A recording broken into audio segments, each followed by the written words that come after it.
On 7. And yes, guys, I'm in my lonesome today. We had some incidents, and well, it's raining outside, and Belize is like Venice right now, but we bring you the show still. And today is September 11th, 2025, and it is your Thursday episode. We have enough stored for you today, including a little surprise for Couch Talk as well. Will it be a spicy beef? I don't know. We will see. But apart from that, we have ITVET coming in, talking about new courses that they're offering, as well as a reggae brunch. Reggae brunch. You know how that's about to go down. But other than that, nice Couch Talk available for you. And you know how this works. Put your comments in the comment section below. We want to make it lively, fun, interactive, and judgy, but respectful, of course. So with that, I shall go to the couch. JD, I'll find you. One big family, togetherness and love. Why not let them see love and unity? One big family, togetherness. Why not let them see love and unity?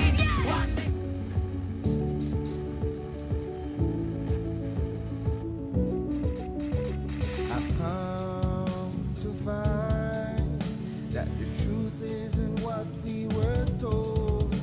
So where to everybody on Sunup, I seek the answer that's worth looking for today.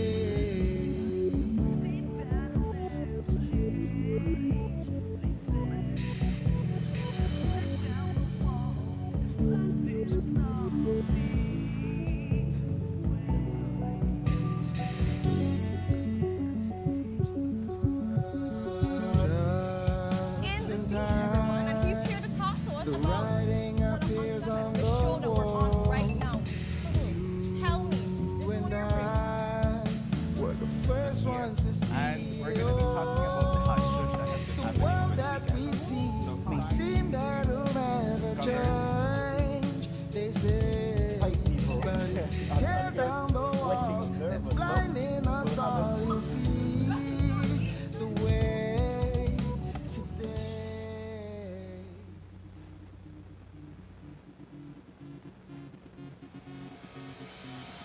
A place to call your home, a place where you can grow. Stand by me and we'll take flight. We'll be there at morning's light. I've got you covered on all concerns we share today.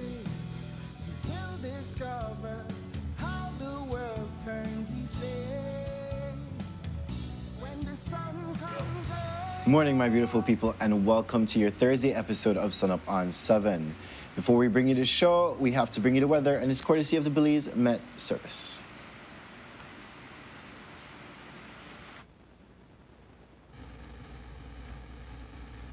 Good morning. Moist and unstable conditions prevail over the country. In the 24-hour forecast, skies will be mostly cloudy with periods of rain, a few thunderstorms and showers occurring over most places, but especially over the north and central areas this morning. Activity will gradually decrease by this afternoon and then redevelop tonight around the country. High temperatures will reach around 85 degrees Fahrenheit along the coast, 87 degrees Fahrenheit inland, and then 83 degrees Fahrenheit in the mountains. For tonight, low temperatures will reach around 77 degrees Fahrenheit along the coast, 72 degrees Fahrenheit inland, and then 67 degrees Fahrenheit in the hills. Winds over the open sea will be from the east at 10 to 20 knots, becoming 5 to 15 knots from the northeast tonight. And then sea conditions will be slight to light chop, while high tides occur at 6:43 this morning and then at 6:19 tonight.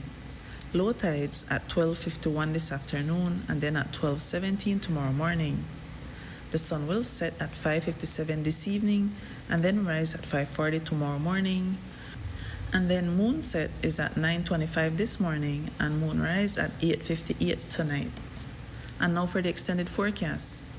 There will be cloudy spells with a few showers or isolated thunderstorms occurring mostly over northern and central areas on Friday morning and then over the south on Friday night.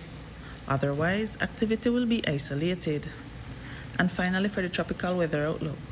Tropical cyclone formation is not expected over the North Atlantic Basin during the next 48 hours. And this has been this morning's weather report from the National Meteorological Service. And there we have the weather, guys.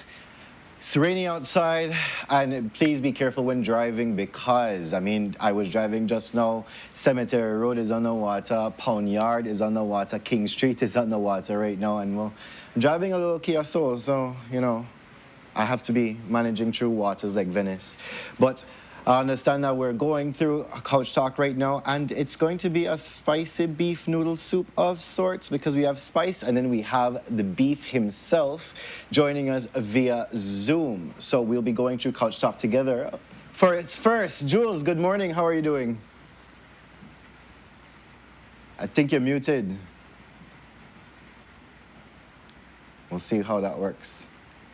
Not hearing you.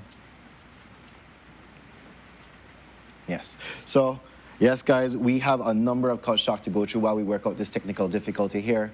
Jules, whenever you tap in, just tap in. But yes, guys, I want to ask you the first and foremost question, how was your Battle of St. George's Key Day? I want to see it in the comments here. Because yesterday, it always sparks a debate for some reason. Happy 10th or happy, Battle of St. George's Key, and people are talking about, is the vibe still there, anything like that? Jules, I'm not sure. You hear me, I can hear you, All but right. I don't know if you Great. can hear me. Hearing yes. Good morning again, Jules. How are you doing this morning? Yeah, well, I'm literally in a cave. No, but, I think Renata is out, and they asked me at the last minute to sit in with you, which I'm happy to do. And I hope I can do it capably because, when I do the beef, I always try to be prepared. But this is where I call raw beef. So, but I'm here, and it's intense rain today. Everywhere is flooded, indeed, as you said. Yes, definitely. So I think people are looking forward to this little spicy beef. Somebody said beef on a Thursday. Hey, so what is? But yes, guys, we just celebrated the Battle of St. George's Key celebrations, the 10th of September, and we know that comes with a parade, but something that sparked up from this parade that I think caught everybody's attention, and this is our first topic for Couch Talk, is the fact that the UDP leader Shine and opposition leader Tracy shared the same truck back for the 10th. So that riled up a bit, or confused a bit of people. But Jules, what is your take on that? Well, at 9:53 a.m., Shine, as I understand it, was walking in the parade, and it was Tracy's truck back. And if I'm not mistaken, it's happened around the Channel 7 area. Victor can correct me. We were showing it live. But so Shine was walking, and his uncle, Michael Finnegan, was in the truck back with Tracy. I believe it is his uncle who invited him into Tracy's truck. He was mature and wise enough to take the invitation, and he entered the truck, and it was a big moment from optics perspective, right?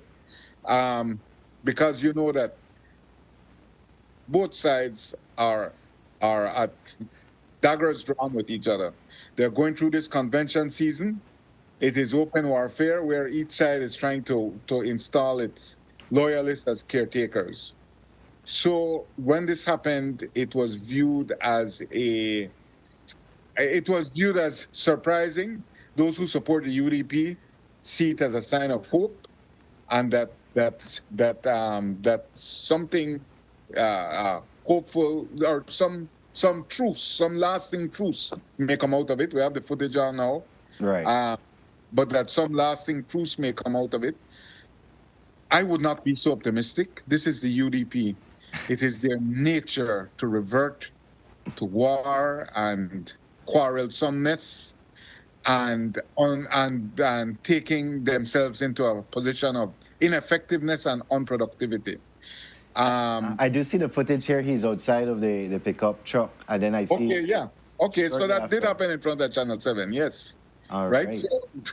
So there, he's being exhorted to come into the truck right in front of Channel 7. I would want to say it was staged for that effect because, or not staged, I don't think it was a staged moment at all, but that it was timed for that effect, which again, symbolically, visually, is a very big moment for them to even occupy the same truck back is a step forward. You see, I think that right now, the UDP senses the moment. They sense the vulnerability of the PUP, the widespread distrust in the government. The PUP is politically vulnerable.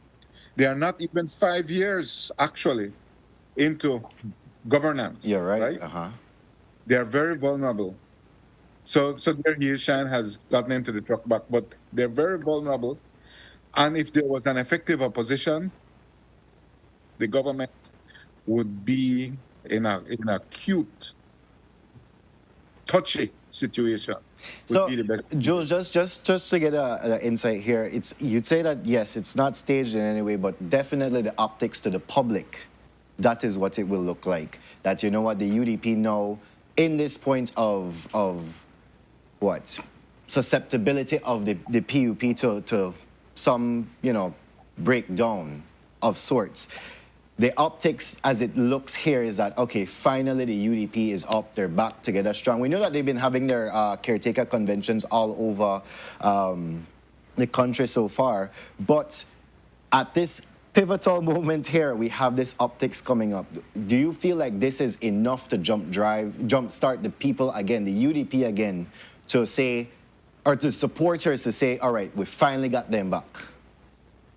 Well, let's talk in real terms. And I think one more thing we need to say is that when Shine got into the truck, he sat behind Tracy.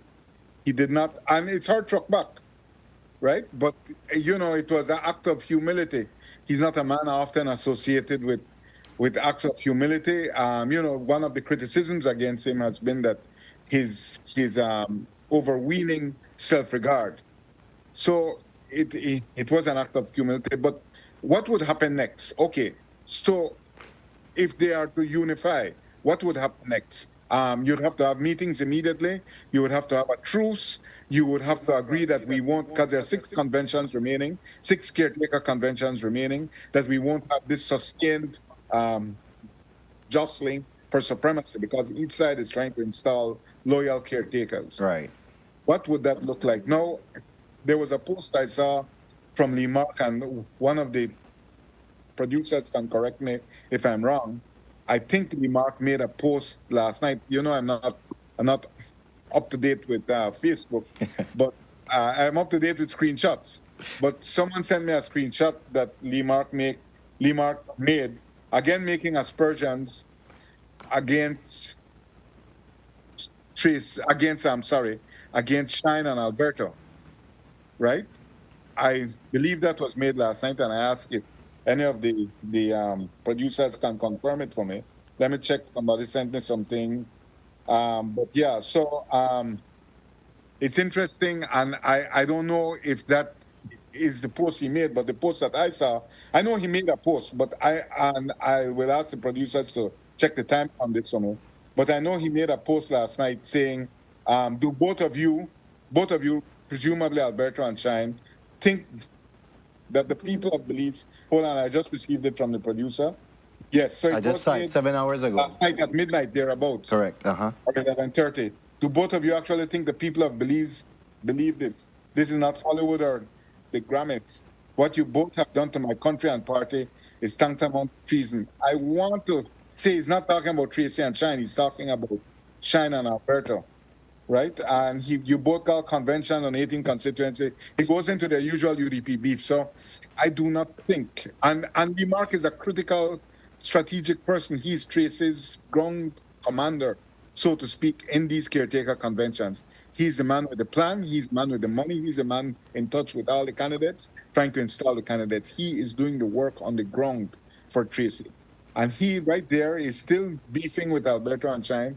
So you have to understand, this is a UDP permanent war for permanent peace, except they They never reach a permanent peace. But if they were to have had some moment of this enlightenment in that truck back, we would have to call it the truck back truce. The truck back truce of 10 September. It's the biggest thing that's happened on the 10th September since 1798. The battle is over, no? The battle is over. The battle, yes, the battle is over. I don't know who won, but if they were to have reached something meaningful in that truck back truce, there would be a meeting today. There are rumors that there will be a meeting today. I will believe it when I see it. But there would have to be a meeting and an immediate press conference. A meeting and an immediate press conference to announce this truce. You see, you have to realize the UDP is failing. By all rights, any functional opposition or semi-functional or dysfunctional opposition would have a crowd in Belmopan on Friday. The PUP is ripe. The PUP is ripe. Yes. They're ripe to be kicked in the ribs. And I'm just using the analogy. It's just an analogy, but that's politics. That's how you have to see things. You have to beat them when they're down. And I'm using these. I'm not talking about actual violence, not at all. Right. But that's the political strategic thinking. So apart from, go ahead, Jules. Yeah. So I'm saying they won't. If they have people on the ground on Friday, it will be a minor miracle and a pleasant surprise from a democratic perspective. But I don't think they will. But if there was a truck back truce, it would have to happen within today. That a meeting is held, a press conference is held, and somebody put together $10,000 to bring out at least 50 people tomorrow. If there was a truck back truce or a lasting truck back truce. And we'll see. I'm sorry, I cut you across. No, I was moving into the second topic for this morning, and that's basically on the parade itself. Is the 10th of September spirit still alive? And I haven't seen the parade. I did not see the parade yesterday, but I'm hoping that, well, with the footage that you've seen as well, I understand from some people and just going through Facebook that it was not much of a show, but it's better than recent years. You know, we at Channel 7 have been observing the 10th March for 30 plus years and broadcasting it for 30 plus years. We may have missed one or two in between. Obviously, the 10th is not what it was when I was a child, or probably even when you were a child, although our age gap isn't as significant as it looks on TV. No, I look 19 and you look 20. So, but good. Not significant at all. The 10th has been on life support for many years. And any sign of life, you say we're in the PUP era, right? And the PUP hate the 10th. It's in their DNA. You know, it's just the PUP reject the 10th. Let me use a more effective word, reject the 10th. Look at the ceremony. The official ceremony had one, from what I saw on the footage, I wasn't at the ceremony, but I watched it closely. It didn't even have the mayor this year. It had one PUP minister, which was Kilroy Usher, and Francis Fonseca. Those are the only two I saw. The prime minister has scrupulously avoided being out of the country, as far as I know, every year since he's been prime minister and for some years preceding. Now, I want to say, remember he issued the statement on the 8th September. Right. At midday. By 12:40, he was out of the country. He will have to return to the country for the 21st. I don't know where he is. He doesn't tell us. It's his business. You know, he works for us, but it's on a voluntary basis, I have to assume. Because you know, going like anybody who they ask for leave or who they tell you where to do. But so he's out of the country. He avoids it. And he avoids it because he doesn't want to give credit to the 10th. The PUP have been in a you say it's a complex historical matter. But the PUP as a nationalist party have been in a 70-year struggle against the 10th. Why is that? Because the 10th is a colonial construct. I understand there are people who love it and adore it, but we have to understand it's a colonial construct. It's a colonial construct to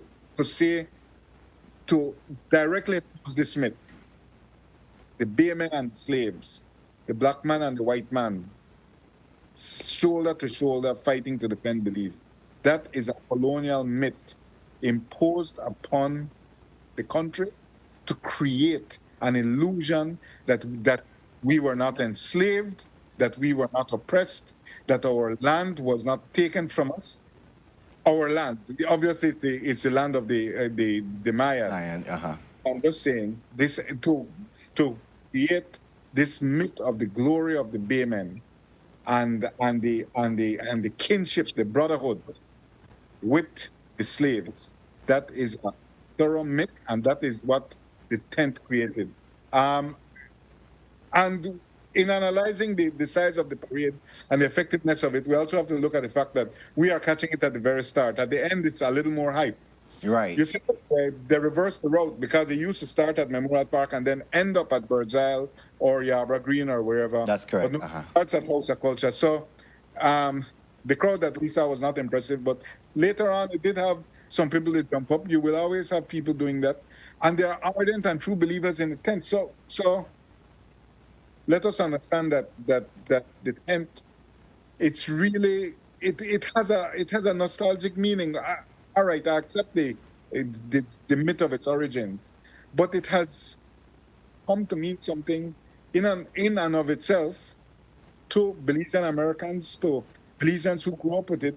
It's still a very special day, and like it or not, no battle. We can accept that there was no battle, but what we cannot run away from is that if the Spanish had prevailed on the tent, we would not be Belize today. Definitely. We would be part of Guatemala. We would have been subsumed into the Spanish Empire. Whatever happened or did not happen on the tent, it was a pivotal moment in Belize's history. Definitely. Yes, the holiday is a myth, it's a compromise, I believe, whatever. But the tent is a pivotal moment. However, we're in a time of the PUP where, I think only perfunctory importance is given to it. So you won't see a big parade coming down the street. And so, yeah, I that's just my feeling on it. Do you feel, Jules, because I've heard before that it is also a UDP-led of sorts parade, and with the divide of the UDP at this point, do you think that aided to a breakdown of the celebrations? Yes, of course. Everything in politics is a function of money. And I'm not saying people march in a tent for money, but you can always bring out a bigger crowd if at the end of it, everybody can have a beer and a plate of food, right? Right. So I'm not saying a tent is a rent-a-crowd, but money draws momentum and it draws people. You see, we have to understand the PUP. As I said, I've been on a 70-year campaign against the tent. When the UDP would call it, it's Philip Golson, stress, insisted that it be called St. George's Key Day. And that is a very important historical footnote. The PUP wanted to call it National Day, right? And the UDP Philip Golson always insisted that it be called St. George's Key Day. And even that it endures today as St. George's Key Day is it intrinsically a UDP feature of the day. So hopefully the UDP can unite and resuscitate the tent and restore it to a fraction of its former glory. But I don't think what we saw yesterday was quite a fraction of its former glory. Again, it may have picked up steam. We caught it at the very start. It may have picked up steam as it went along. But and I don't think did we have boots dancing this year, guys? Can Victor in the control room indicate if we had boots dancing? If you don't have boots dancing, the thing dropped through. I will give that certifiable, irrevocable conclusion. Is Victor in the control room able to confirm if Boots was dancing? Not sure. But if he was, that would have definitely been on the highlight already on your footage here. If there was no Boots, the tent dropped through. 10 dropped true. But Jules, let's move on to our third topic, and this one has to deal with Belize's most wanted. Ellis Main is sent back from the United States. Now, we know that he was we wanted did have Boots dancing. I just received it. Oh, we have? Boots, they're dancing. We're just walking, he the said. tent not dropped through. Good. Oh, Boots was dancing. All right, I see comments here as well. Good. All right, so tent is officially saved for now. But yes, Jules, moving on to our third topic, and this one had to do with Ellis Main being sent back. We know that he was wanted for the murder, murder and attempted murder for Roy Burgess, Placenta, and Maya James. He fled to the States and he was he was apprehended over there and now officially sent back. What does this mean now for Ellis Main? Ellis Main is supposed to face charges of murder and attempted murder. The problem is the tight time frame in which they have to do it.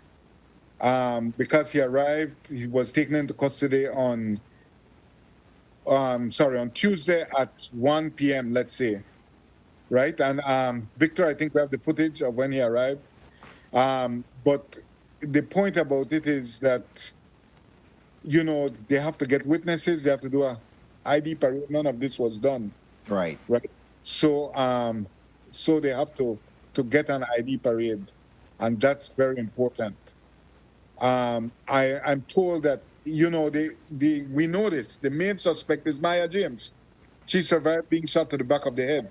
She lives in the U.S. and I'm told that she will be coming in to do the ID parade. And I think that there was some uncertainty that they would be able to charge him within the 48. But I think they will be able to charge him within the 48, and he will be remanded shortly. There is another quite grave concern. There is reliable information reaching the police. That's Maya James here.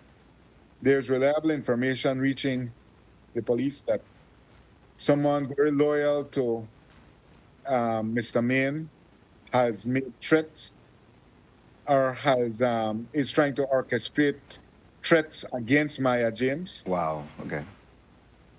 She's been very courageous. She gave that platform in the U.S. called Trapping Anonymous.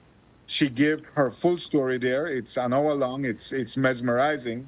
It's extremely engaging. And she spoke out extremely strong right there. But there are credible reports reaching the police and reaching me of a voice note where threats are where they're trying to orchestrate. They're trying to orchestrate harm being brought to her. Right, definitely. So I think that I believe that she's under police security at this time.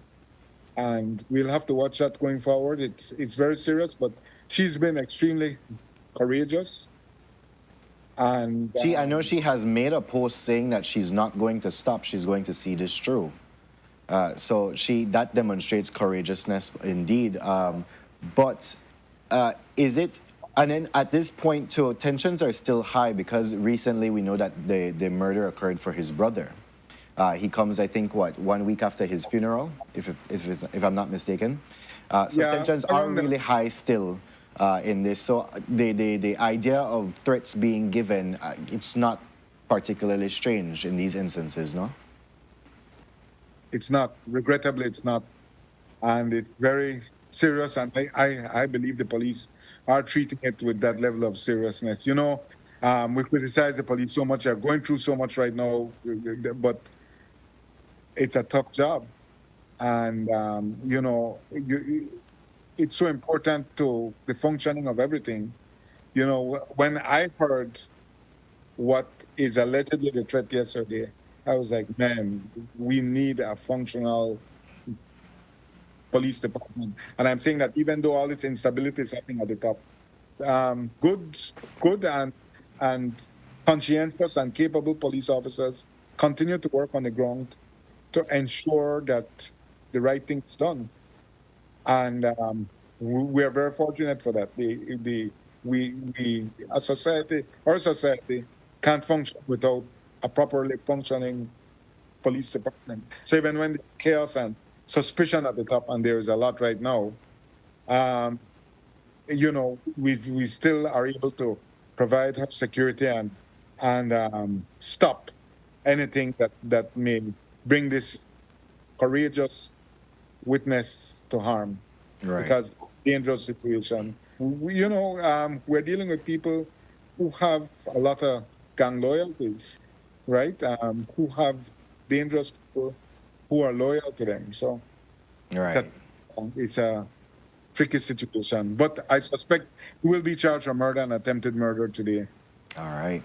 So, Joe's moving on into our fourth topic this morning. Mangroves Matter. The World Wildlife Fund actually launches a challenge for people out there. And I took a read of the story, and it's disheartening to see that, yes, with all the development that has been happening, our mangroves have just been thrown to a side. They've been cut down. And now the World Wildlife Fund is actually launching this challenge in order to do sustainable development, if I can say that. A branch into two different subjects here, one for regrowing and sustainability, as well as aesthetics. And they're pleading to the hotel owners, they're pleading to the resort owners and to developers to partake in this actual challenge. Could you give us a bit more about this? Yeah, so it's I'm reading from the script here, or the information they sent us. The Mangrove Friendly Development Challenge is a national competition designed to promote and recognize innovative development projects that preserve and enhance mangroves on private properties. You know, it's really so important. And I have a neighbor who has a fence. The owner who owned the property before had a big iron fence, and he just put up a mangrove hedge. Okay. And he says it's just as effective. That, you know, in terms of being working as a fence, because mangroves are not easy for an intruder to come through, right? So it's about, you know, maybe it's 6 or 8 feet, 9 feet long. Right. About, as mangroves grow, about 5 or 6 feet high. It's a formidable fence. So that in itself is a creative use of a mangrove, and it also protects his property. He lives near the sea. It also protects his property against storm Erosion. damage, or how you call it thing, flood, Surge. storm surge. So, you know, for many years in this country, developers have seen mangrove as an enemy. They've seen mangroves as something to be destroyed because of the nature of a mangrove, right? It comes from a swamp. It grows from the swamp, and it is such a unruly bush to deal with. But we have destroyed so much of Belize's mangrove cover in the name of development and beautification. And I think the competition is important, but it's also a way of saying mangroves are beautiful. And I think mangroves I'm no landscaper, and I'm not a purveyor, an esthetician who purveys beauty, but mangroves can be made to be a very beautiful part of any landscape, and a mangrove hedge is something to behold. And in a country of significant continued coastal erosion and also soil erosion, Right. mangroves are going to be very important going forward. I wish the government would get behind it. I think they give way too many permits for mangrove clearance. I think that people just immediately see mangrove and say, clear that away. You know, I'm really against this large scale mash it down development that we have in our country. And there are so many guilty perpetrators, but it really pains my heart. Like when you go, you know, as we did a month ago in a bus stop village, when you go into the interior and you see how them man just smash down the whole Tear up. place. Yes. Indeed, it wasn't mangroves in that case. It was forest. But then, Jose, it is very strange as well that we now have this proposal for a causeway from Mexico, from Mahawal to San Pedro, which is, I mean, cutting through many, many thousands of acres of mangroves to just Yeah. sustain, to bring in tourism. And then we have the World Wildlife Fund trying to save the mangroves at the same time, but then, well, our government is like, okay, well, no, we could bring in tourism this way. Yeah, you know, that Interactive. thing is really one of the most environmentally violent ideas that the Briceño administration has put forward, to rake across multiple reserves for the purpose of a bridge from the Riviera Maya. You can say I'm thinking like baby brains, and you know, I'm not thinking macro development. And you know that it will blow up the development of northern San Pedro. but I just think it would be beyond a sacrilege. It would be an actual act of environmental terrorism, and That's I'm not trying to be hyperbolic. Environmental terrorism if they were to do that. Definitely, definitely. But Joe's moving on into our final topic now, and I know this one is a gem for you. This is PM and Kareem schism over the Budna investigation. I do watch my watch because we got time, we got lead time. It's such an interesting juncture. It You is. know, the Minister of Home Affairs publicly advocates for transparency in releasing the files and in the conduct of the investigation, an independent investigation. He's a police minister. Yes. Instead, the Prime Minister goes, and I know they said Acting Commissioner Bart Sanchez chose ACP Suzette Anderson, a capable professional, but she's a constituent of the Prime Minister. Her sister works for Kevin Bernard. I know how any people want to be. God be with them. That's your democratic choice as a citizen. 100%. I got Right. no worries with that. And I'm not trying to label her as a PUP, but she's a constituent of Orange Walk Central. And I think it's just unseemly. And I've gone through that before, but what I want to say is that what's interesting is the divergence between the Minister of Home Affairs and the Prime Minister. Let's look at the first thing that happened. On Wednesday at the Investment Summit, Thursday at the Investment Summit, the Prime Minister said, I want this report from Karim Musa. He has to give him by 4 tomorrow. He was very sharp, uncharacteristically sharp with Karim Musa. Right. Right? Remember whom he stiffed with that difficult and impossible ministry for another 5 years. Correct. Right? So he was sharp with him publicly, like scolding him, unusual. He would only do that to Karim. He would never do that to beloved Francis Fonseca. He would never do that to respected Cordell Hyde. He would never do that to the enamored Anthony Mala. He would never do that to the deeply allied Hossemai. He did it to Karim. Then Karim comes the next day and says something that is totally not aligned with what he will know the government's position to be. I think he had to instinctually know the government this government is not about transparency. This government will never say, yeah, boy, I think we should release their files. This government is not about accountability. These are not cornerstones of their governance. Right. This is a governance about pro-investment or big money or big investments. I don't know what they want to hang their hat on, but it's not transparency and accountability. And Karim supports that. In so doing, he's saying, I got nothing to hide, right? He's saying, I got nothing to hide. Then the Prime Minister comes with a much more conservative approach. And this is a schism, because then the Prime Minister looked like, well, I had to try to protect something. So he put the Prime Minister, or his public position, puts the Prime Minister in our position. And at the same time, the Prime Minister publicly decapitates Karim's Commissioner of Police. I believe he had no choice, but the press release, again, was unusual, calling his report, unsatisfactory. You don't do that to senior officials. Like he was publicly dressed down. There was a deliberate thing to publicly dress him down. And remember, he's Karim's commissioner. So I think that there really is a rift, a deep rift between Romero.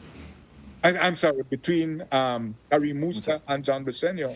And we've seen that in the report as well, because we know that Karim has publicly called for the release of the files as well as an independent investigation. But then in the PM's response to that, or in the PM's statement towards the whole situation, goes straight against the independent investigation and in appointing ACP Susan Anderson, but makes absolutely no reference to the releasing of these files. None at all. None at all. Like the Prime Minister completely ignores his Minister of Home Affairs. I don't know what conversations they had. But I assume if they had conversations, and remember, Karim Musa left the country on Saturday, last week Saturday. Right. That would be the The sixth. 7th, Sixth.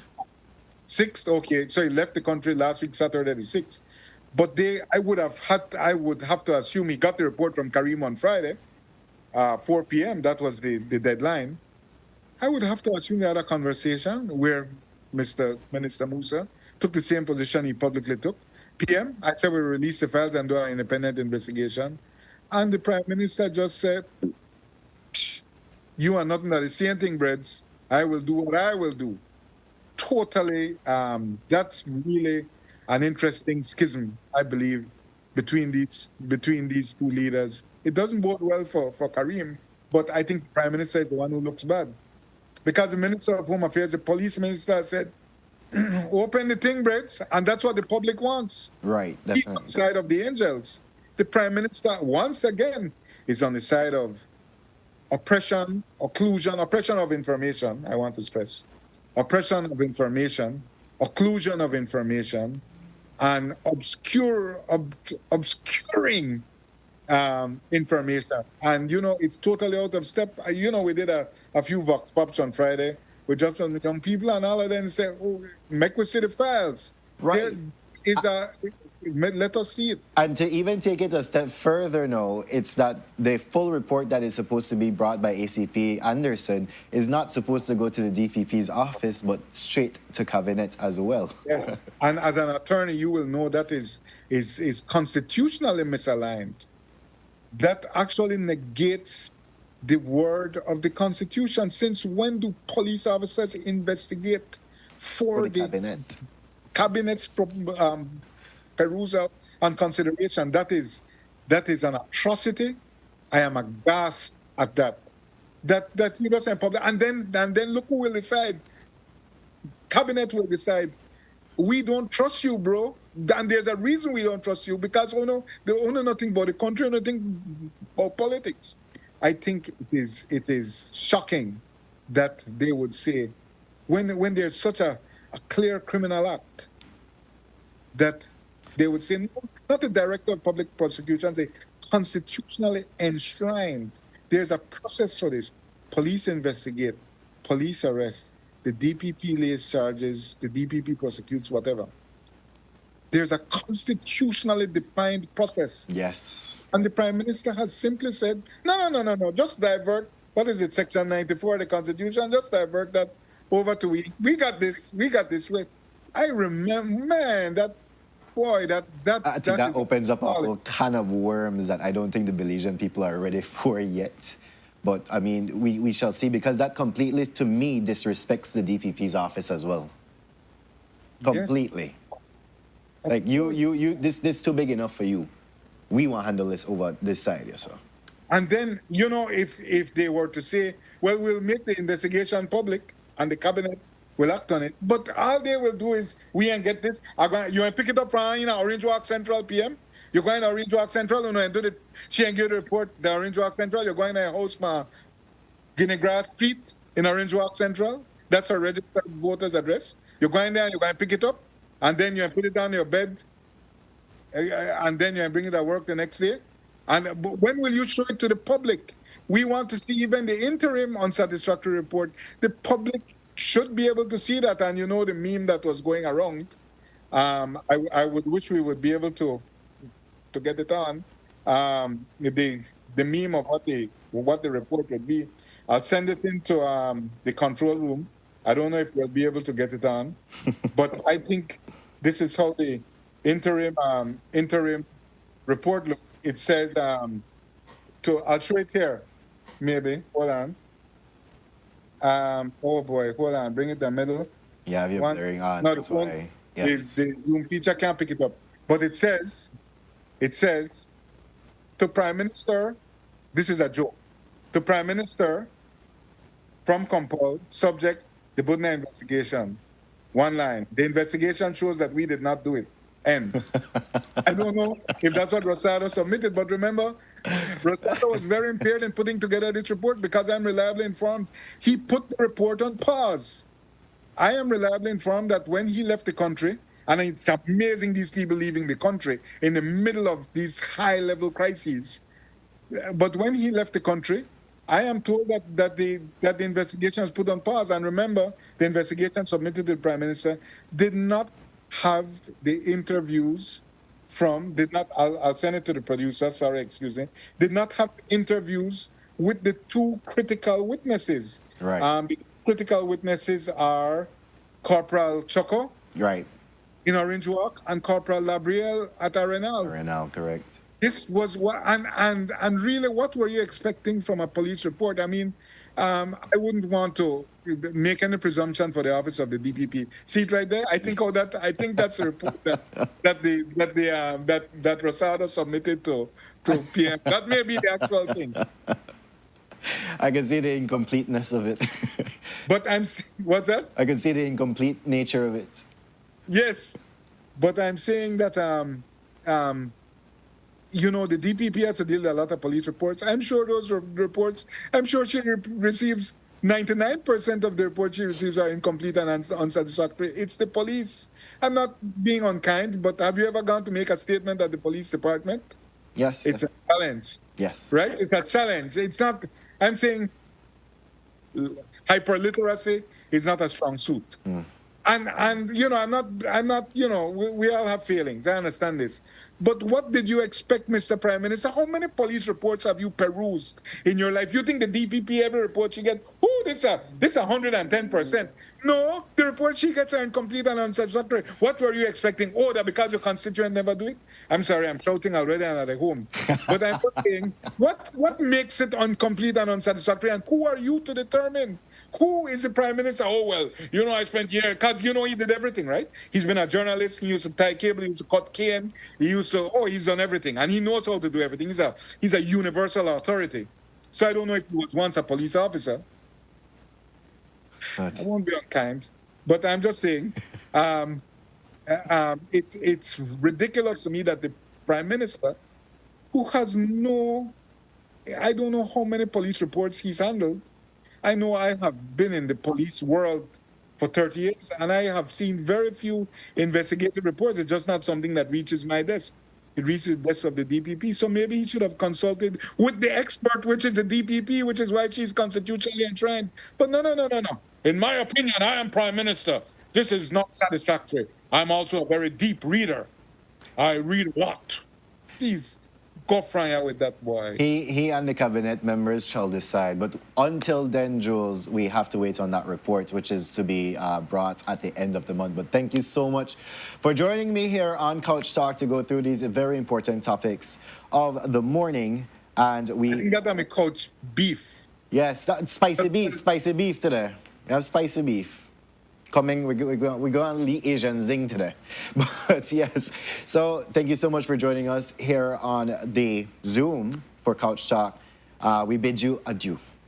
But guys, we are now going to our first commercial break. But before that, we have a beautiful sunrise for you. And this one is courtesy of Jamie Usher. Again, Jamie coming in with the beautiful aesthetics of these photos.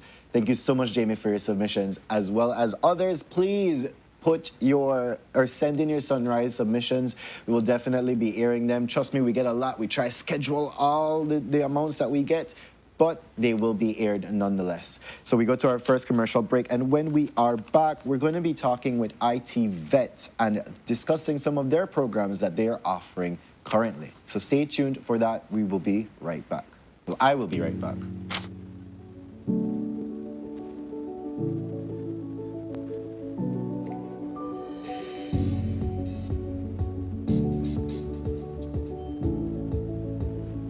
Hi, have you heard about the expungement of criminal records? Well, as of August 1st, 2024, the Criminal Records Rehabilitation of Offenders Act allows for you to apply to have certain criminal charges permanently erased from your record. Isn't that amazing? So, what makes you eligible to apply for expungement?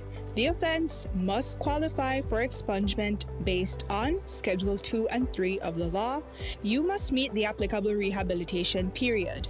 This is the time period you must wait before you can apply. The applicant must not have any outstanding matters or have had any other convictions during the rehabilitation period. You can qualify for automatic expungement for certain first-time drug offenses, as well as COVID-related offenses. So, what are the benefits of expungement? Well, it broadens employment and educational opportunities that a criminal record would normally hinder. It gives you a peace of mind away from the stigma of having a criminal conviction and provides you with access to services that may be otherwise restricted. If you have a past criminal conviction, here's what you can do to get it expunged. First, verify if you qualify for expungement. Then, prepare the application package. Each package consists of 2 forms. Applications are available countrywide. You then make a non-refundable payment of $100 at your nearest Treasury Department and finally submit the package and payment receipt to any Ministry of Human Development office countrywide.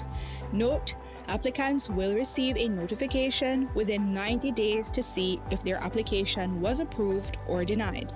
So, if you are interested, visit any Human Development office countrywide, any magistrate court, or the Ministry of Home Affairs office in Belmopan. For more information, you can call 227-2716 or you can WhatsApp 613-0343.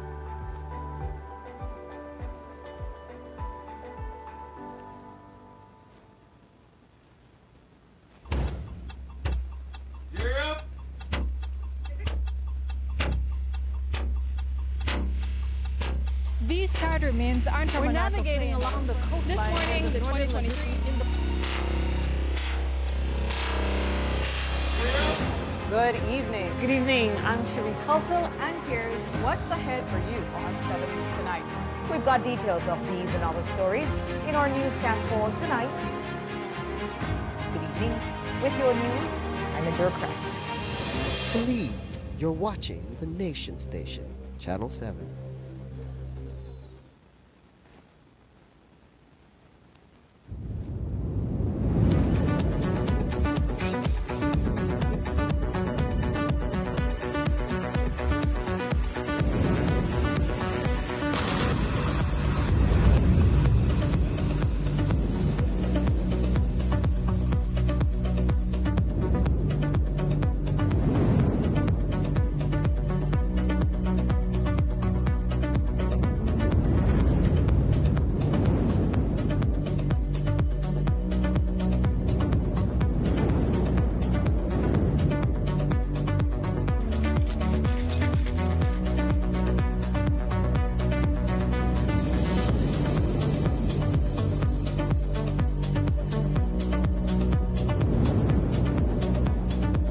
Book your vacation with us today.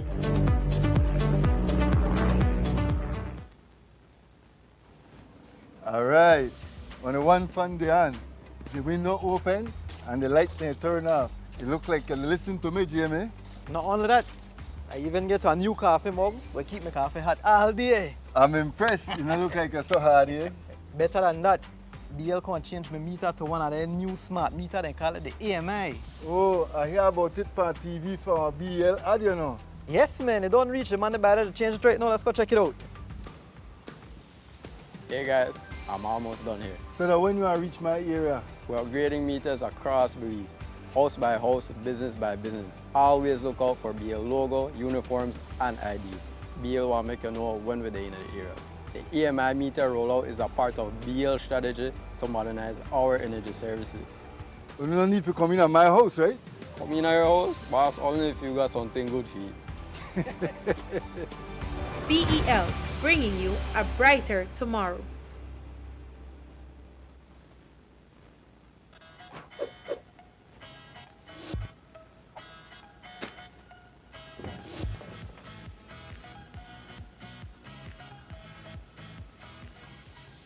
In the heart of Belize, a battle is being waged, not with weapons, but with choices. When waste is disposed of in unauthorized locations, in our forests, drains, and waterways, along our highways, and in vacant lots, this is illegal dumping. The consequences reach far beyond what we see. Toxic chemicals seep into our groundwater, threatening our drinking water. Disease-carrying mosquitoes breed in abandoned tires, and wildlife mistake our waste for food. For over a decade, the Department of Environment has worked tirelessly to clean up these sites. But they can't do it alone. They need your help, and now taking action is easier than ever. Download the ArcGIS Survey 123 app to your phone. You can report illegal dump sites. The app records the location, allows you to add photos. Simply open the app, allow location access, fill in basic details about the site, add a photo, and submit. Your report helps us protect our communities and natural resources. Every report matters. Every action counts. Stand proud in protecting our nation. Our beliefs, our responsibility. Bini. Wake up to positivity and inspiration. It's a fresh and diverse twist on your mornings. Tune in to Sunup on 7 every weekday morning at 6:30 a.m. right here on your nation station, Channel 7. It's the morning show you don't want to miss.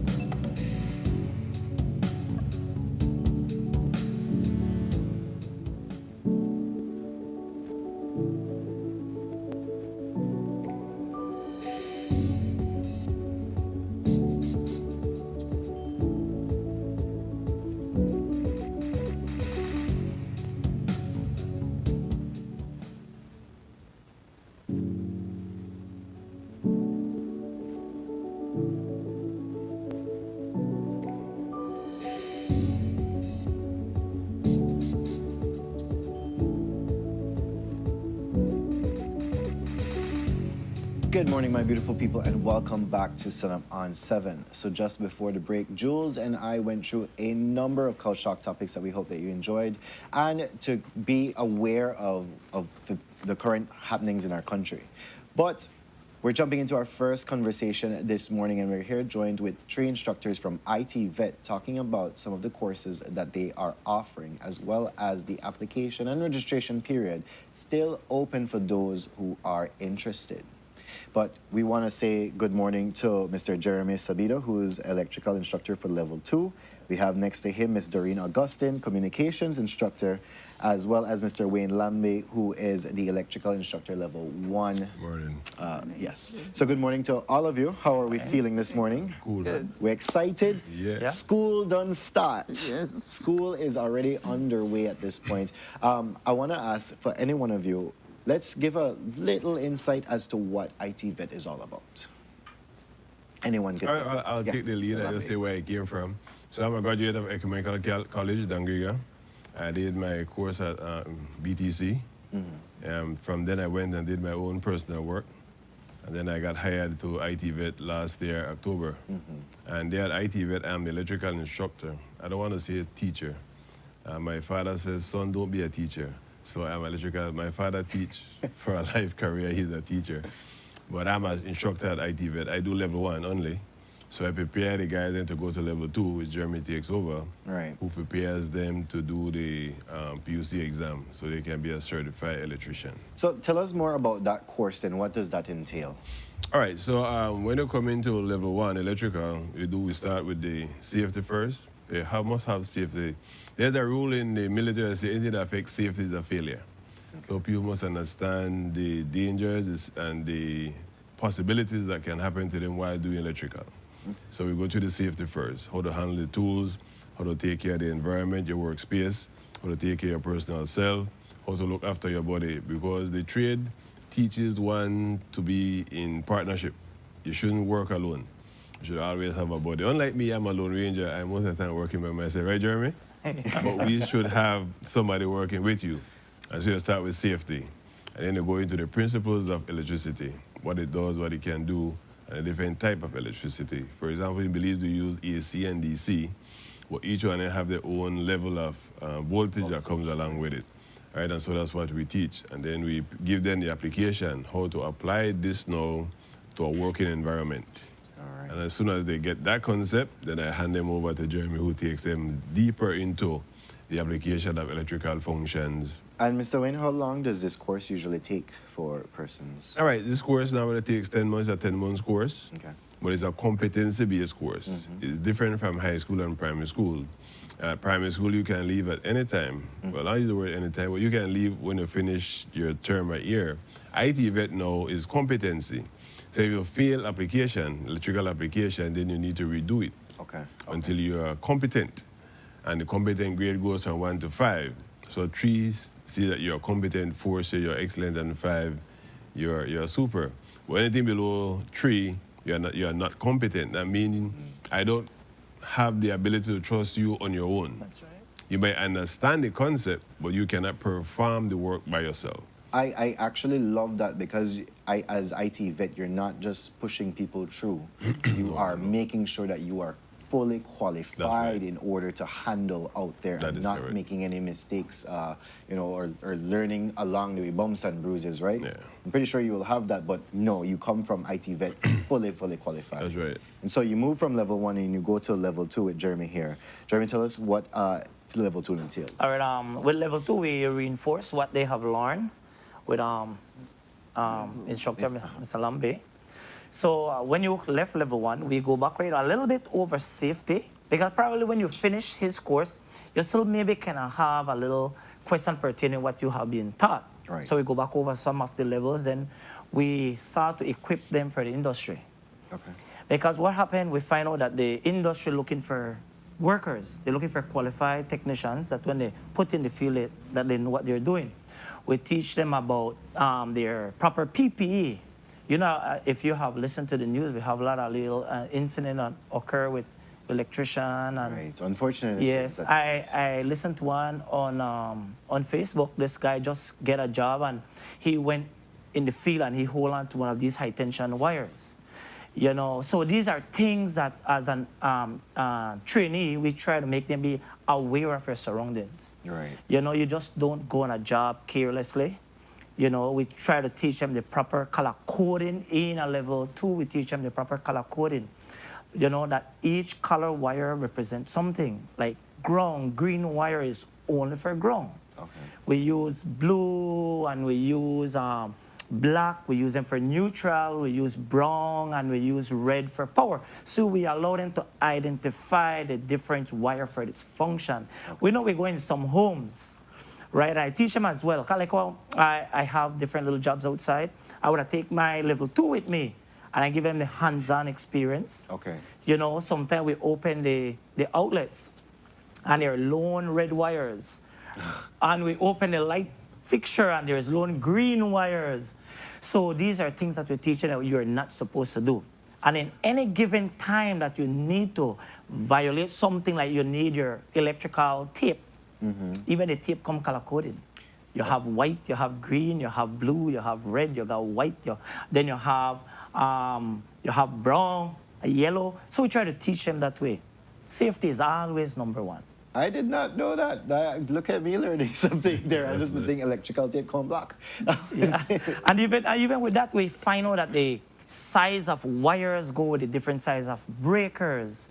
You know, you're going to different, like for example, someone will say, oh, I would like to have a shower head in, or hot and cold shower head in my. So what size wire will you use? Some are going to use 2.5, some are going to use number 14, and those are underrated for the size, because normally it's 30 amp. Right. We'll go with a 4.0 or a number 10 wire on a 30 amp breaker. So we find out that knowing these things are very important. That's why we urge for those who are working outside in the electrical field that do not have the qualification, come to ITVET. If you cannot make it in the day, we have our evening programs. You know, if you would like to have your license, you may have the field experience, but if you do not have your documents, it won't allow. So PUC allow level 1 and level 2 electrical. So you have to finish those. You know, and if you maybe have some other higher, they they look into that as well. I think one of the things as well that I really like about ITVET, and I've said it to the pre-vocational instructor that was here before, is that after you have completed your courses, you are entered onto a list of what? Qualified persons. That's right. So that if anybody needs an electrician or a plumber or anything of this sorts, they can just simply call ITVET, and they have a list of people pick, choose, and refuse from these these qualified persons. So now we have those persons, like you said, maybe electricians out there who are not qualified. That's right. Their names aren't on any list. You cannot verify if they are qualified or not. But here we have ITVET, with the actual list of qualified persons. That's that right. have gone through there. And then we have various trades. We have, if you want to do food prep. Yes, I've seen that. Yes, we have that. If you want to do cosmetology, we have those. You know, we have AC, and we have refrigeration. You know, first of all, there was an opening at, where is it? Courts. They're always looking for people. If you do not have the jobs are out there, you know. I know, yeah. But if you do not have the qualification for those jobs, so ITVET, what we do, we equip others for the work. Yes. You know, there's so many people out there looking like garage. They always need workers. FT Williams. So what ITVET does, we qualify them for the industry. Good. Right? That's we prepare them when they go there, they do not. You know, your learners go along, but you have something solid to offer the company.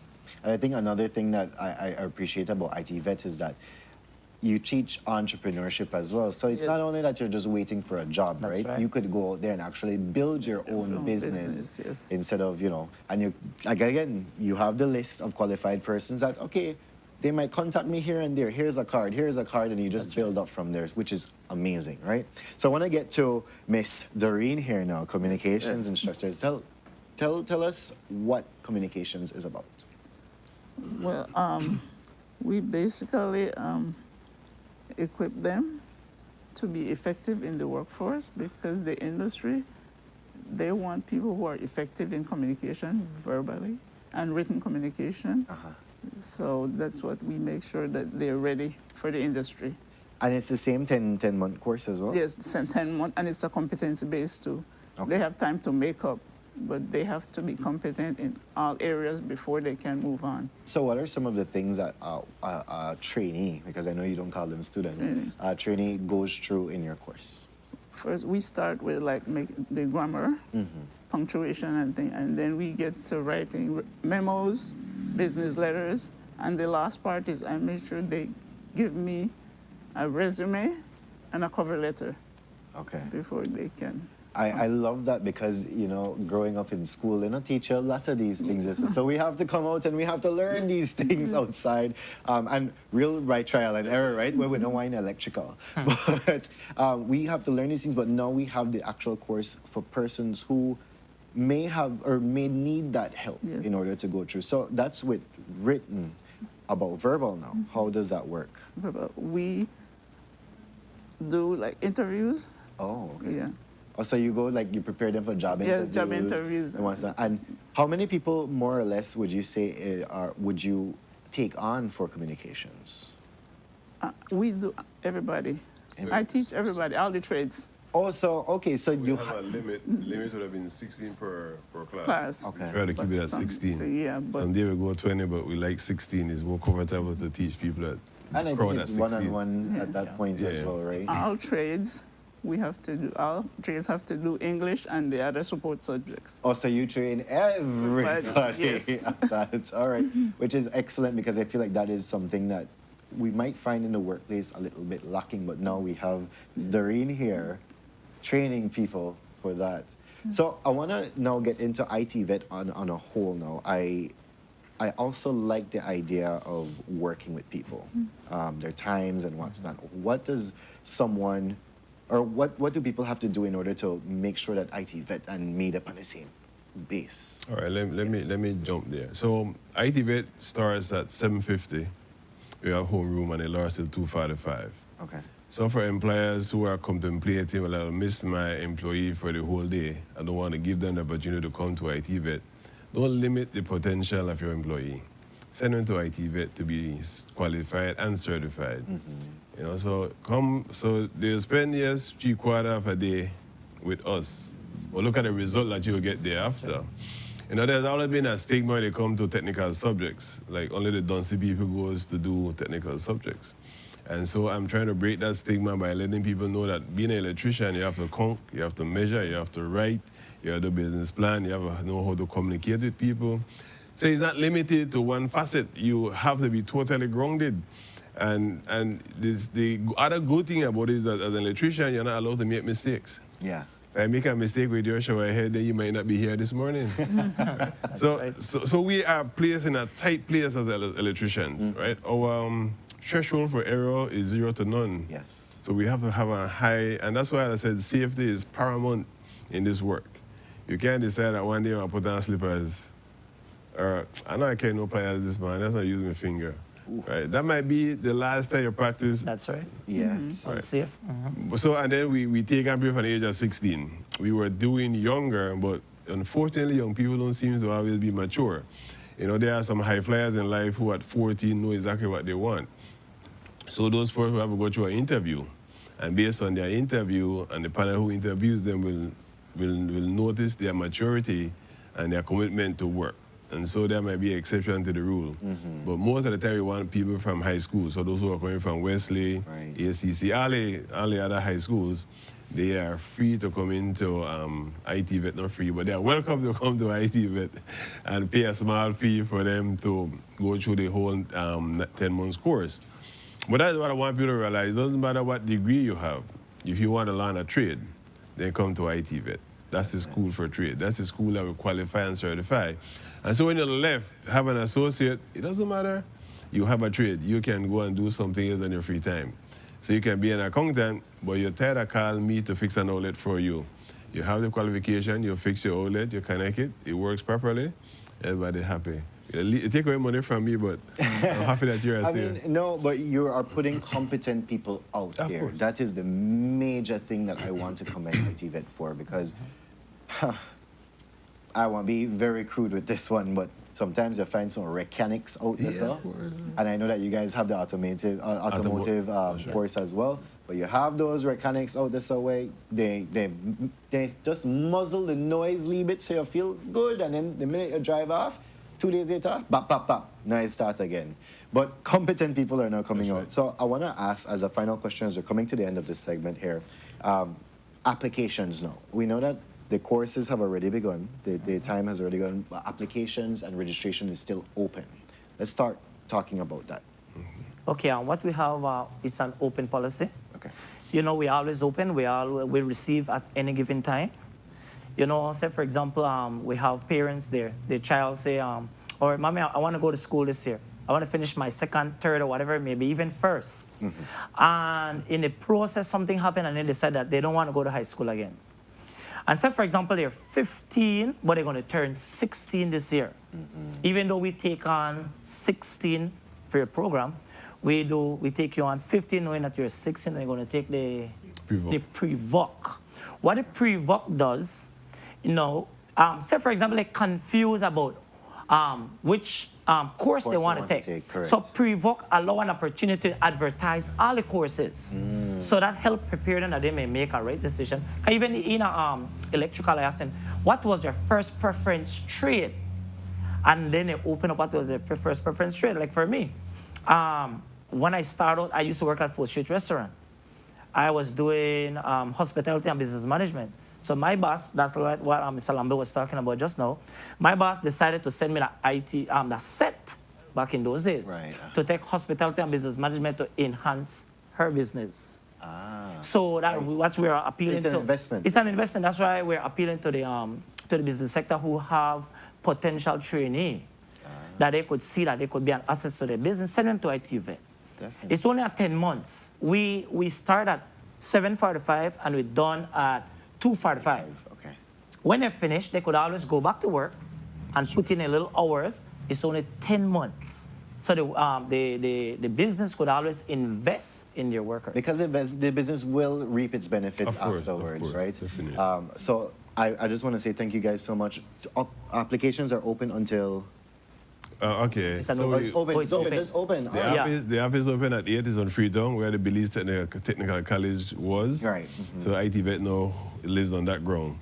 Okay. So you go there from 8 and you go all the way to 4:30. And you would have to go in person to submit an application, or how does that No, work? they have online likewise. Okay. They have Facebook. I don't have the website on you, but just type in ITVET Belize and the website comes up. You can do application online, or you can go into the office and make payment. There's also a payment plan. You don't have to pay the 1,200. No, you can pay in full. We have 4 different payment plans.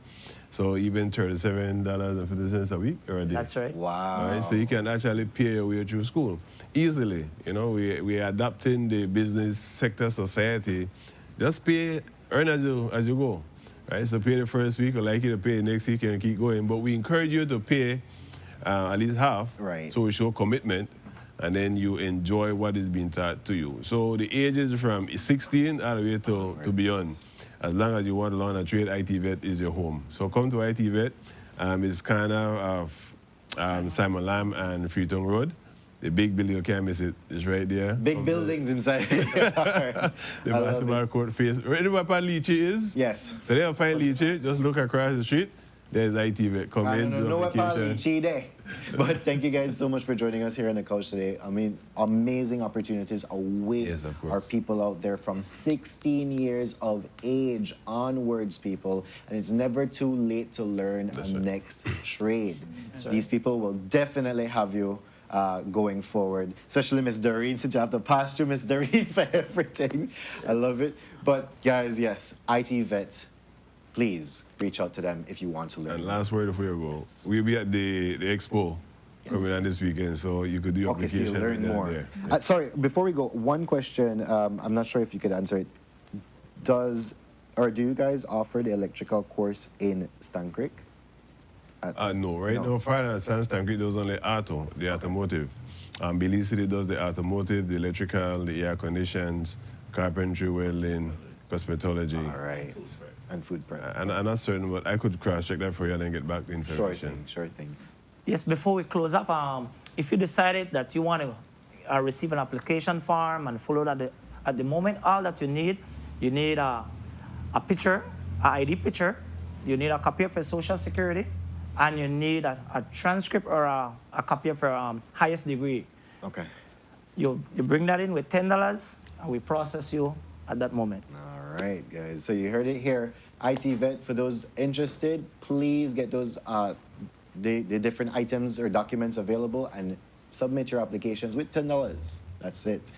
But guys, with that, we go to our next commercial break. And when we are back, we're going to be talking about the torch run for the Central American Games with the Belize Olympic and Commonwealth Games Association. So stay tuned for that. We'll be right back.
When a hurricane hits, you want to know you're covered.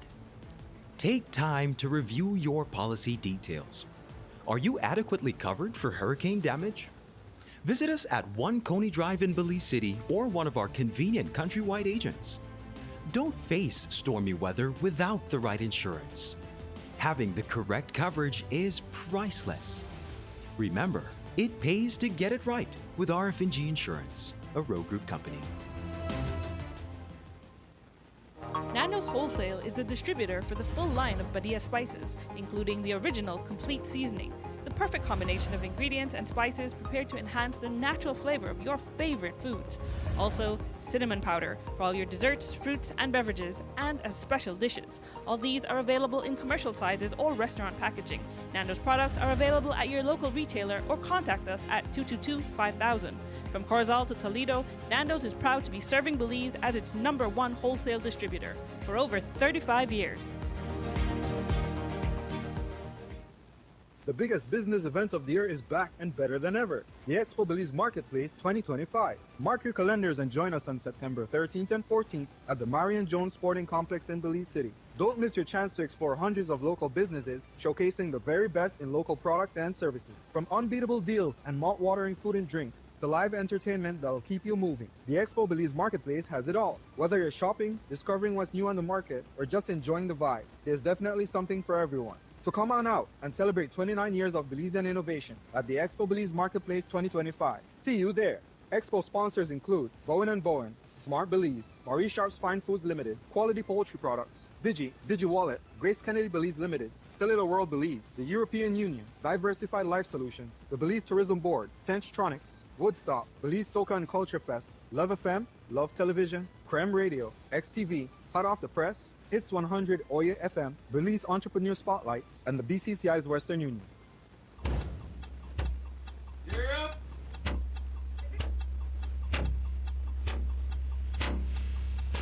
These charter mints aren't We're navigating along the coastline. This morning, the 2023 Good evening. Good evening. I'm Cherie Culsel, and here's what's ahead for you on 7 News tonight.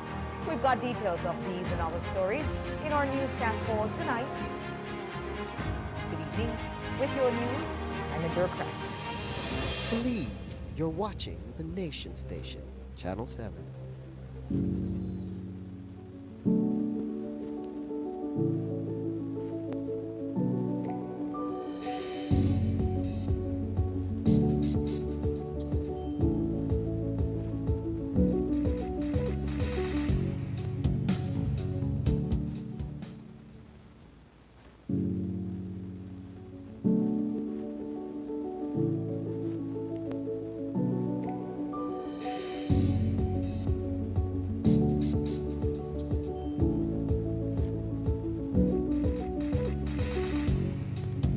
Good morning, my beautiful people, and welcome back to Sunup on 7. So just before the break, we had instructors from ITVET in talking about some of the many courses that you can partake in as trainees. Again, applications are open. It's open door.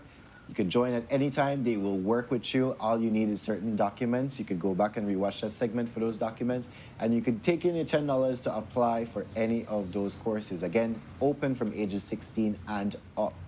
But we're jumping into our second conversation for today, and we're here joined with the Belize Olympic and Commonwealth Games Association Vice President, Mr. Herman Pastor Jr. He's also the Chief of Mission for the Central American Games of Guatemala 2025. And we have Mr. Marcelo Salam, who's a judo athlete next to him, as well as Mr. Shahim Tablada, Taekwondo athlete. And we'll be discussing the Central American Games as well as the Torch Run, which is right here, beginning tomorrow. Yes, tomorrow. So good morning to all of you. How are you feeling this morning? Good. Everything is good. This rain feel good? This, the cool down, leave it and what's that? Yes. All right. So I want to start talking about the Torch Run. We know that it begins tomorrow. Let's start talking about what the Torch Run is about. Well, the Torch Run symbolizes unity amongst the countries who are participating. It symbolizes a connection to tradition, and it celebrates the athletes So the torch has been touring since the 8th of September, and Belize is its last stop. It started in Panama, and it worked its way up to Belize, and so this is the last stop before returning back to Guatemala. All right, and so tell us, it comes tomorrow. Is there like a ceremony being held, or what happens when that torch is handed over from one country to the next? Okay, so the torch is taken around by the head of the organizing committee. Okay. And it is also accompanied by two of Guatemala's prominent former athletes who have won medals in previous Central American Games and Central American Caribbean Games. Tomorrow, I think, yeah, there will be a basketball athlete, female basketball athlete, and a male cyclist who is coming along with the torch. So pretty much the torch is handed over to the chief of mission at the airport. Okay. And from there on, we will hand the torch to an athlete. Okay. To transport it to the city. All right, and I know that this is a cycling part of it. Yes, the cyclists, the Belize Cycling Federation is carrying the torch from the airport to Belize City. The torch arrives tomorrow at 4:30 p.m. On the Copa flight. So, okay, so I'm coming straight from Panama. Yes. So thereafter, when it arrives in the city, we will have a little photo shoot. You're welcome to join us. We like the media there as well. Definitely. Hopefully, with members from the city council, from the office of the mayor, and the office of the minister of sport, along with some of the athletes and the board members of the Belize Olympic Committee. So we'll be at the roundabout. I call it the Philip Golson roundabout. Right? The flag monument one, guys. Flag monument, right? So that's where we'll have our first welcome to Belize. Okay. And then I understand it's housed. The torch is housed in the Olympic House. Yes. For Friday night, and then Saturday now you begin the actual run. The actual run happens on Saturday. We have an opening ceremony Saturday starting at 8 a.m. And then the torch is carried by different federations. All the federations who are participating in the games. We have 18 federations who will be participating in games. This is our biggest delegation ever. Yeah. Wow. Okay. This will be one of the largest games. Ooh, okay. Well, I mean, with how much delegations and all of that, but I wanna, for people who want to witness something so historic like this, how can they be a part of it? Like, is there a route that you will be running? Can we run along? Yes, you are welcome to join. The route will be on Princess Margaret Drive, Barrack Road, Heights Lane, North Front Street, Albert Street, go around Regent Street, and then back on North Front Street. Back on North Front Street, and we end at the lighthouse. The lighthouse, the Barn Bliss. Okay, so people could just be aware of that, guys. So tomorrow, if no blame, no traffic, we are having something historic happening. But you say that there's so many delegations, and we have two athletes on the couch with us. Could you give us, before I get into the athletes, a list of more or less what type of games will be played during this? Okay. First of all, this is a large game, as I said. They're having 34 different disciplines. Wow. Wow. Belize is participating in 19. Is that like Olympics? It's the Olympic Games for Central America. Okay, all right. Just to compare, last Central American Games in 2017 in Nicaragua, there were only 19 disciplines. This one is 30 plus. 30 plus, wow. So grown exponentially. Yes. Guatemala is going big. Okay. Some of the disciplines. The disciplines, we have aquatics, which is swimming. We have basketball, sailing, karate, judo, taekwondo, tennis, golf. Wow, okay. Representing Belize. Cycling, of course. Beach volleyball. Help me out, guys. Yeah. Fencing. Fencing. Yeah. Okay. Is Belize participating in fencing? Yes. Yes. Wow, I did not know that. Okay, there we go. Yes. We had one of an athlete coming from Ireland who was supposed to represent Belize, but he called yesterday, said he doesn't think he will be able to make it because of certain things, but hopefully he'll change his mind. He's a top 10 fencer in Ireland. Oh, okay. Yes. Look at the Belizeans doing greatness out there. Flores, the son of Melvin Flores, a former Belizean journalist. Yeah, Okay, so there we go. Hope we can convince him to come. So I want to get into the athletes here now. So we have Marcelo. You are judo. Yes, sir. Tell us about your experience. How did you get into judo? Well, I get in judo because of my school, my Williams High School, and they may have a program where teach us about self-defense. And then I find it interesting, and then the office asks us if we want to join. And I say yes. So I went there, and then I just fell in love when I started judo. So you started training for these Central American Games now. Tell us, how has training been? And what are you looking forward to in the Games? Well, the training for Central America is, well, it's not very different.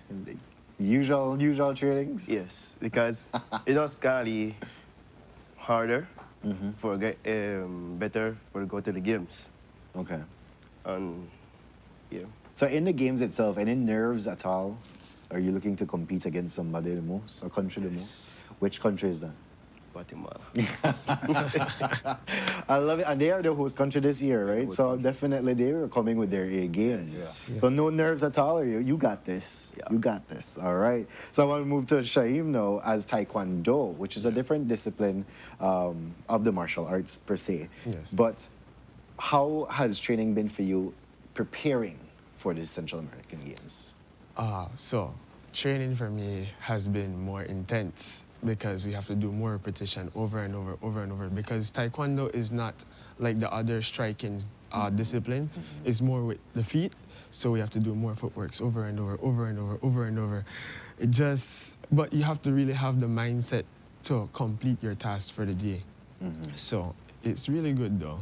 Okay. And is there any person a country that you're looking to compete against? Every country. Every country, Every country, all right. yes. My aim is to be on the podium for the finals. So. And Belize is right behind you. I mean, yeah, definitely. In terms of now competing, what does that look like for both of you? How many matches do you have? To me, I have a lot. I've been in martial arts for a long time, so I have a lot of experience with competing internationally and locally. Okay, there we go. So it's good for me. I don't have any fear in competing because the mindset is already there. The feeling of competing is already there. So. All right, there we go. The thing is with martial arts does not have a season.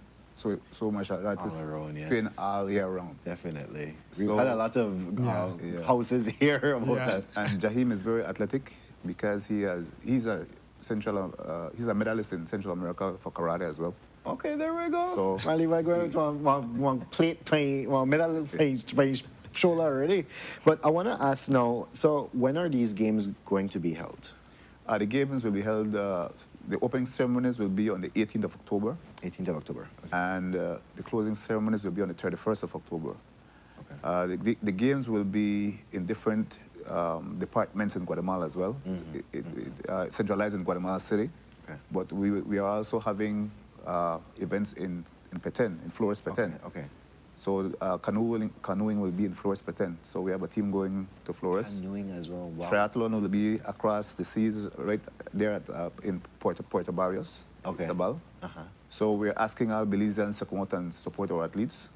It's right next door. And moral support is as big as financial support.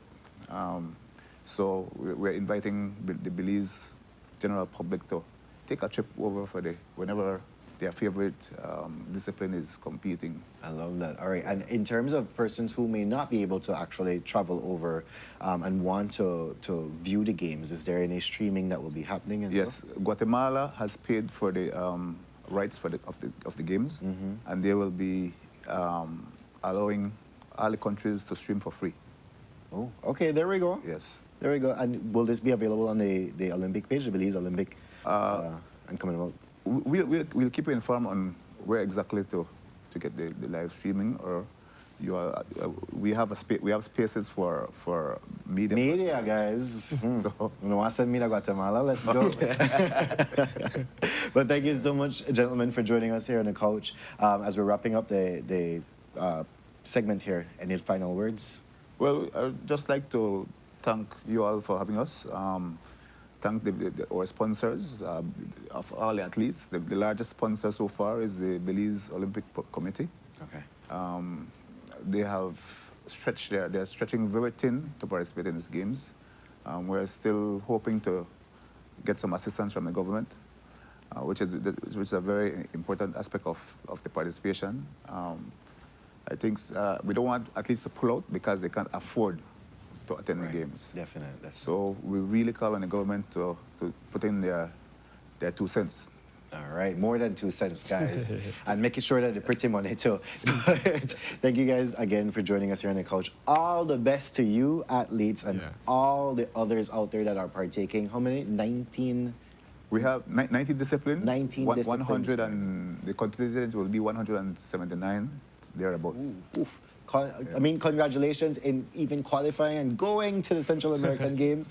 But do your best. Belize is proud of you, and trust me, like Shaheem said, we hope that someone up on the podiums, you know, because we're going to come back in big parade for. Yes. Yes, you can say Brandon says so. But with that, we go to our next commercial break. And when we are back, we're going to be talking about a reggae brunch. So we want to find out more about that. Stay tuned. We'll be right back.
When a hurricane hits, you want to know you're covered.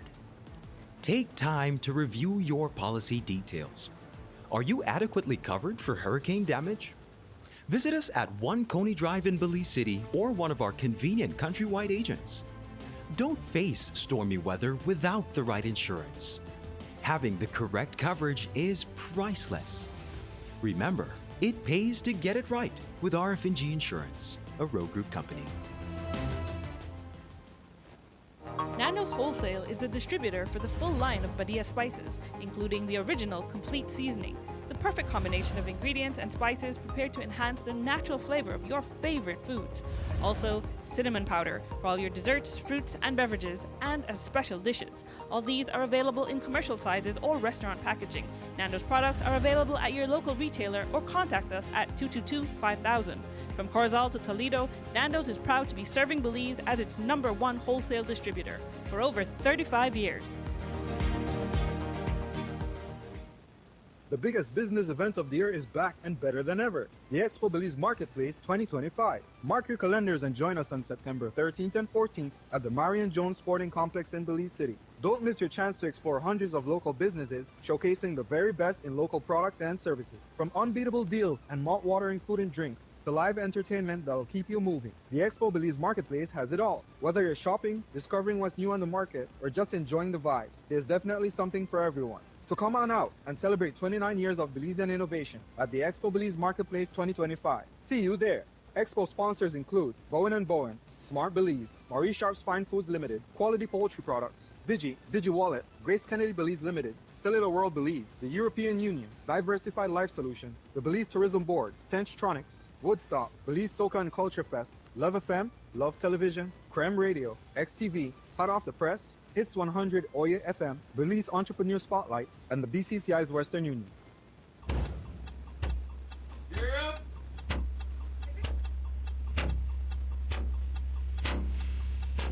These charter means aren't We're navigating along the coastline. This morning, the 2023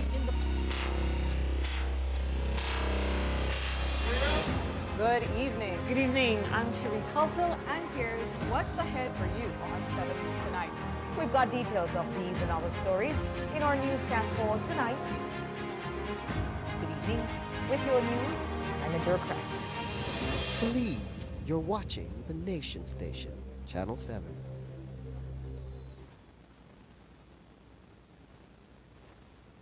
The biggest business event of the year is back and better than ever. The Expo Belize Marketplace 2025. Mark your calendars and join us on September 13th and 14th at the Marion Jones Sporting Complex in Belize City. Don't miss your chance to explore hundreds of local businesses showcasing the very best in local products and services. From unbeatable deals and mouth-watering food and drinks to live entertainment that'll keep you moving. The Expo Belize Marketplace has it all. Whether you're shopping, discovering what's new on the market, or just enjoying the vibes, there's definitely something for everyone. So come on out and celebrate 29 years of Belizean innovation at the Expo Belize Marketplace 2025. See you there.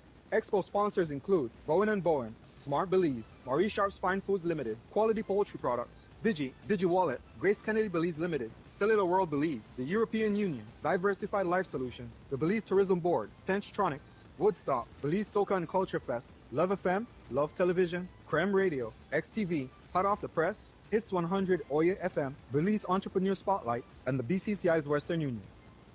Nando's Wholesale is the distributor for the full line of Badia spices, including the original complete seasoning, the perfect combination of ingredients and spices prepared to enhance the natural flavor of your favorite foods. Also, cinnamon powder for all your desserts, fruits, and beverages, and as special dishes. All these are available in commercial sizes or restaurant packaging. Nando's products are available at your local retailer or contact us at 222-5000. From Corozal to Toledo, Nando's is proud to be serving Belize as its #1 wholesale distributor for over 35 years. All right. On the one fun day on, the window open and the light may turn off. You look like you listen to me, Jamie. Not only that, I even get a new coffee mug where keep my coffee hot all day. I'm impressed. You don't look like you're so hard here. Better than that, BL can change my meter to one of their new smart meter. They call it the AMI. Oh, I hear about it on TV from a BL ad, you know. Yes, man. They don't reach the money better to change it right now. Let's go check it out. Hey guys, I'm almost done here. So that when you reach my area? We're upgrading meters across Belize, house by house, business by business. Always look out for BL logo, uniforms, and IDs. BL will make you know when we're in the area. The EMI meter rollout is a part of BL strategy to modernize our energy services. You don't need to come in at my house, right? Come in at your house, boss, only if you got something good for you. BEL, bringing you a brighter tomorrow.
Wake up to positivity and inspiration. It's a fresh and diverse twist on your mornings. Tune in to Sunup on 7 every weekday morning at 6:30 a.m.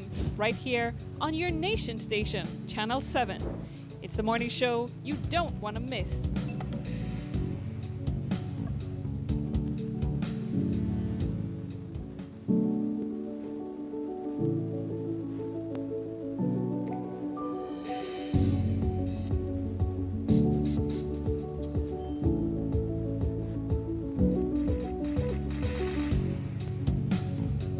Good morning, my beautiful people, and welcome back to Sunup on 7. Just before the break, we had the Belize Olympic and Commonwealth Games Association in talking about the upcoming Central American Games happening in Guatemala, all districts and areas of Guatemala beginning in October. So you want to stay part of that, but remember that the torch run begins tomorrow, and the substantial run happens on Saturday. So if you want to run along with them, be their guest. But somewhere that you could also be a guest is Reggae Brunch, and it's happening this Sunday. And with us to discuss this is no other than Black Santa, Delroy Fairweather, who's the promoter of this event. Good morning, Delroy. How are you doing? Morning, Brandon. I'm going to ask for the second yellow chair so that we could have been doing a co-host type thing, because I noticed... But then we need an extra camera there. I noticed Boozella kind of... Boozella, yeah. Make a do it. Make a do it. Aha. Hey, man. So, yes. Well, you know, that always fun with me to pass it, man. Definitely, definitely. So, Reggae Brunch. Yeah, what is Reggae Brunch about? First of all, happy September celebrations to Belize, you know what I'm saying? You know, yeah, you know, we're done the month of September. We're done the thing about October, November, and Christmas coming up. But before all that, we get into some nice Jamaican and Belizean cuisine. Oof, okay. Yeah, man, you know, so I have to give credit to Ryan Rivera Jr. He works at Spooner's Reggae Cafe. He came up with the idea for this. And, you know, of course, we executed the idea. You know, of course, taking place this Sunday, September 14th, at Spooner's Reggae Cafe, starting at 11 and finishing at 3. Well, you know, we could extend the time because, of course, you know... during daylight hours. Yeah, daylight hours, you know, we don't have to worry about anybody care with a Guatemala or anything like that. Oh, yeah, my gosh. Well, let's talk about Guatemala right now, right? So, yeah. I cannot. But tell us more about what the brunch entails now. I see that there's a menu, Belizean and Jamaican. Yeah, so that one, Belizean, Jamaican fusion. Gart, I think everybody know Gart. We used to there at the Civic. Guys, he's affectionately known as Fat Man. He said that's his nickname, Fat Man. He got one name for everybody.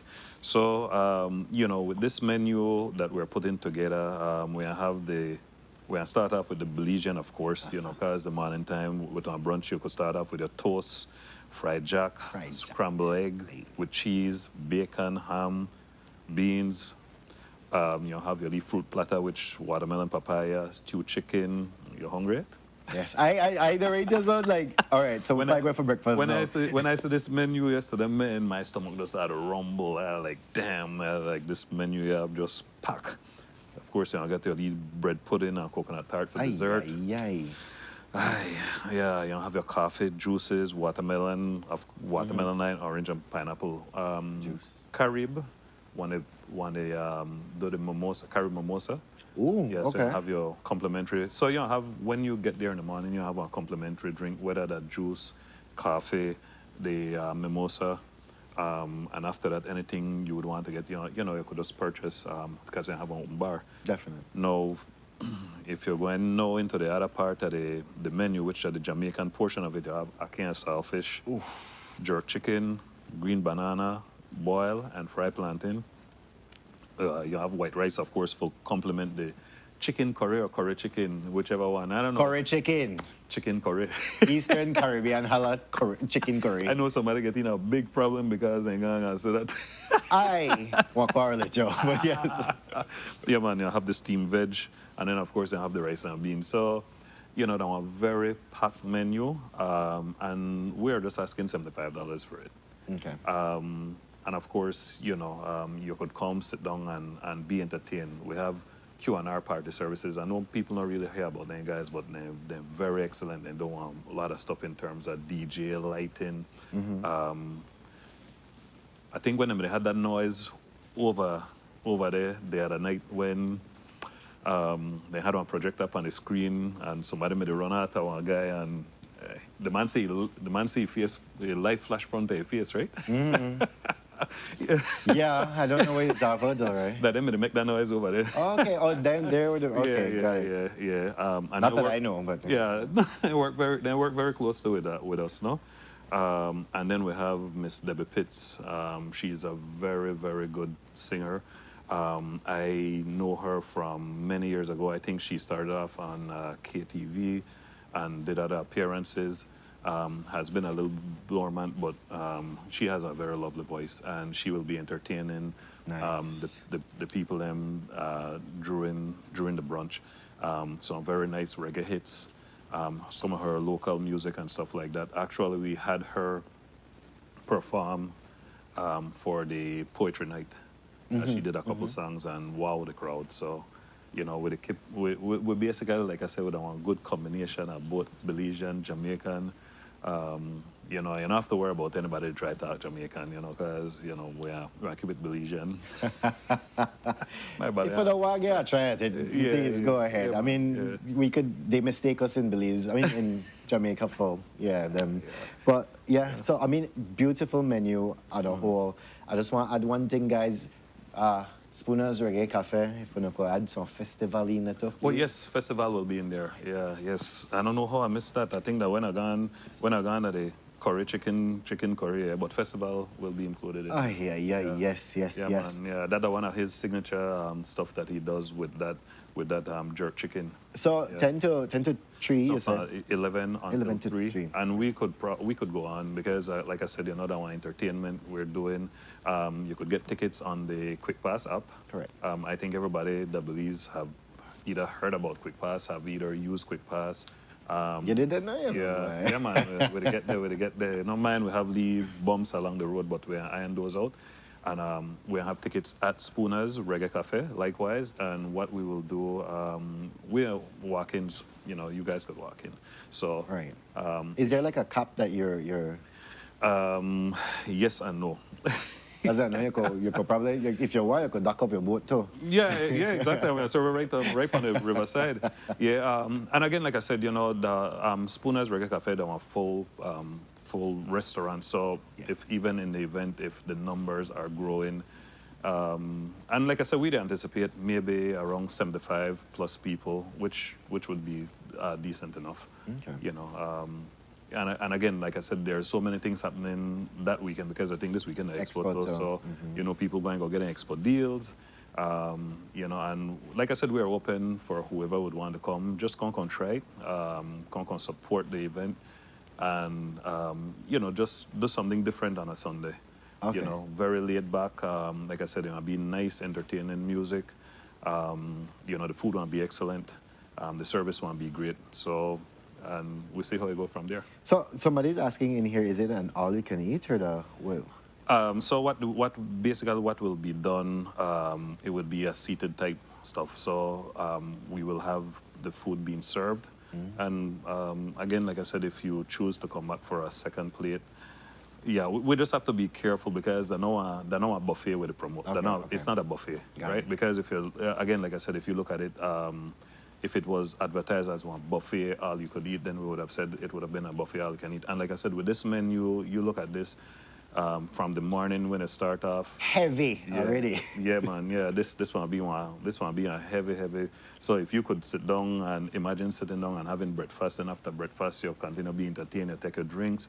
Or we also have products from Madisco because you know we also work close with Madisco. Right, and again, Grace, their full line of beers. They have this shandy type stuff that they would sell there. I know they have one where a lot of people like, I can't remember the... Rosé, yes. People really go for that one a lot. So, yeah, man, we just ask, you know, come and be entertained. Come and be entertained, guys. Yeah, entertain your stomach, entertain your ear. Yeah.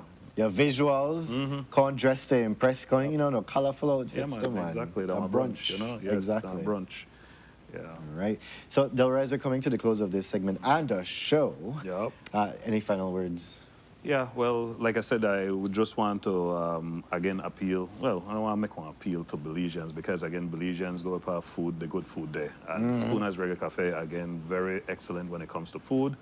You know, we have a host of entertainment happening there. Like I said, we're not only doing this like tonight, for example, if the weather holds, we are continuing on with our musical bingo.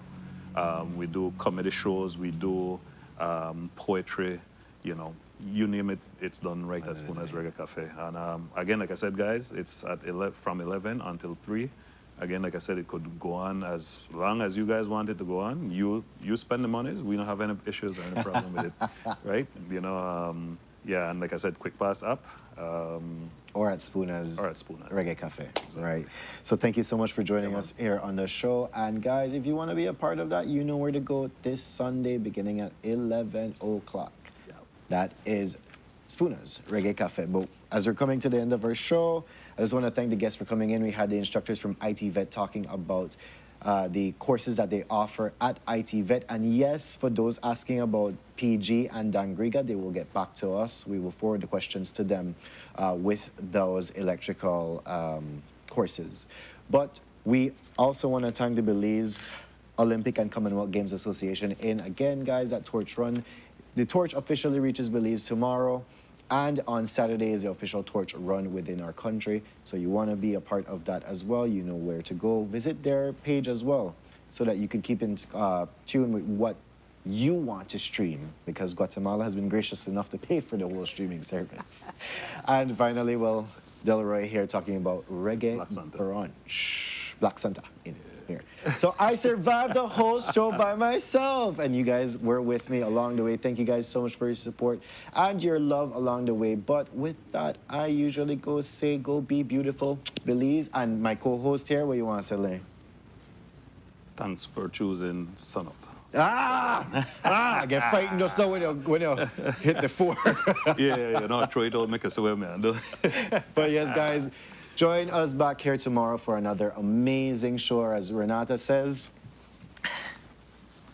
a fantabulous Friday. And a Boozella weekend. Bye, Boozellas. Jump and let them see love and unity. One big family togetherness.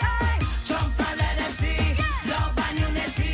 One big family togetherness. A place to call your home.